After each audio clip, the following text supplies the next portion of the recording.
안녕하세요. 외과의사입니다. 8월 중순을 넘어 이제 또 말로 향해 가고 있습니다.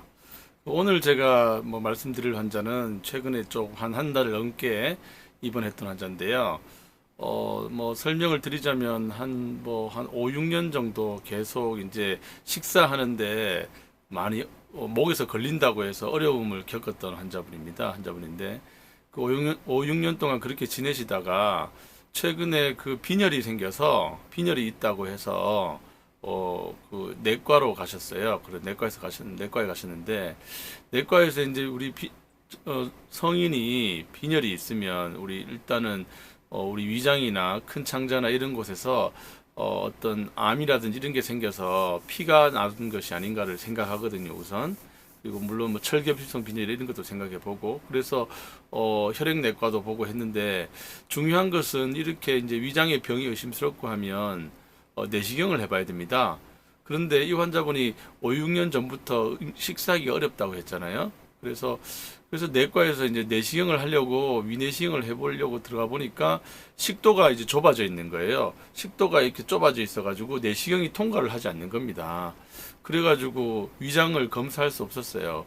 물론 뭐 식도 자체도 검사를 할 수 없었고 음식을 거의 뭐 미음이나 죽 정도 드셔도 소화되려면 한참 걸리는 그런 상황에서 계속 지내셨고 살도 많이 빠지고 그런 상황에서 계속 지내시다가 외래에서 한 달 반 정도 내과에서 이런저런 검사를 하다가 이제 외과에도 의뢰가 왔습니다. 와가지고 보니까 일단은 그 상황에서 시급한 것은 두 가지 문제가 있죠. 하나는 이제 식도 자체가 좁아져서 식사를 잘 하기 힘들다는 것과 그 다음에 빈혈이 있어서 이 위장 검사를 해야 된다는 것이었죠. 그래서 사전에 CT를 찍어보니까 위장에 무슨 병이 있었어요. 위장에 어떤 종양처럼 보이는 게 있어가지고, 아, 이거는 위암일 가능성이 높겠다. 그런데 이제 확진을 해야 되기 때문에 어떤 내시경을 해야 되고, 내시경을 하려면 식도의 병변을 어떻게든 좁아진 곳을 이제 넓혀서 위장 검사를 해야 됩니다. 그런데 식도가 좁아진 경우에는 우리가 이비인후과나 내과에서 뭐 풍선으로 확장시켜서 확장할 수 있는 방법이 있긴 한데 그것으로 되지 않으면 식도도 절제를 하고 뭐 식도를 대신할 수 있는 작은 창자나 큰 창자를 올려서 연결하는 수술을 해야 되거든요. 그러면 되돌아가서 이분한테 식도도 좁아져 있고 위장에도 병이 있다면 이 두 개를 동시에 수술하려면 수술이 상당히 큰 수술이 됩니다. 크고 그리고 또 위장 자체도 다 제거하게 되면은 이분은 거의 뭐 식도를 작은 창자나 큰 창자를 올려서 연결하는 걸 또 위장이랑 연결 못하고 다른 거랑 연결해야 되는 그런 또 복잡한 수술을 해야 되거든요. 그래서 저희들이 계획하기로는 일단은 식도부터 어떻게든지 좀 확장해서 내시경 검사를 할 수 있을 정도로 만들어 놓고 그래 놓고 식사가 가능하다면 그 다음 이제 위장을 검사해서 위암인지 아닌지를 확인하고 그에 맞춰서 위장 수술을 하자. 이것이 가장 좋은 환자의 경과거든요. 식도랑 위장 같이 수술하는 거는 상당히 환자한테 위험한 수술이다. 이렇게 판단을 했습니다.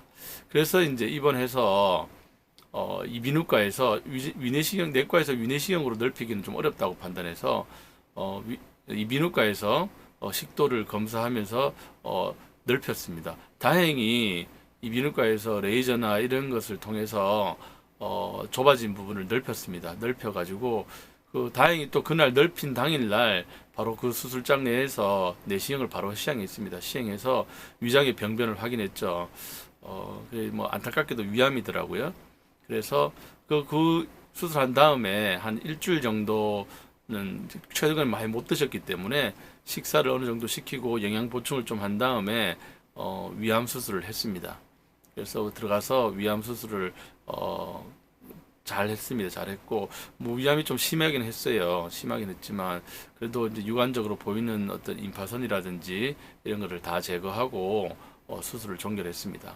그래서 뭐 수술 경과도 다행히 이 환자분이 여러 기저질환이 많고 했지만 잘 호전돼 가지고 식사도 원활히 진행됐어요. 다만 이제 임파선을 많이 제거하다 보니까 췌장이라는 장기에서 이제 진물이 흘러나온다고 하는데 췌장 낭종이나 이런 것이 형성돼 가지고 좀 입원 기간이 좀 오래 걸렸습니다. 그래서 한 입원 기간이 한 40여일 정도 걸려 가지고 결국 이제 식도랑 처음에 문제가 됐던 식도랑 그다음에 위장에 있는 종양 위암까지도 치료를 마치고 잘 퇴원하셨어요. 물론 뭐 이후에는 위암에 대해서 항암 치료도 하고 하면 좋겠지만 일단은 환자분이 쉬시기를 원하셔가지고 약물 치료는 좀 미뤄진 상태입니다. 그래서 이렇게 우리가 전형적이라고 하죠. 어떤 병 하나만 딱 있고 이것만 치료하면 되는 그런 단순한 경우도 상당히 많지만 이렇게 복잡한 경우를 갖고 있는 환자분도 종종 있습니다. 종종 있어서 이런 경우에는 우리 어르신 입장에서도 상당히 신경 쓰이고 치료 과정이 좀 복잡하고 치료 기간도 오래 걸리고 하는 그런 문제가 생기죠. 그래도 물론 뭐 이 큰 문제 없이 나아가는 환자도 보람 있지만 이렇게 좀 복잡한 문제를 갖고 있는 분들도 치료를 끝내고 하나를 해결하고 또 해결하고 해서 결국에는 나아서 퇴원시켜 드리니까 상당히 보람 있더라고요. 예. 오늘은 그 식도랑 식도 협착과 위암이 같이 있던 환자에서 그래도 한 40일 걸렸지만 치료가 잘 돼서 퇴원한 증례가 있어서 이렇게 설명드렸습니다. 감사합니다.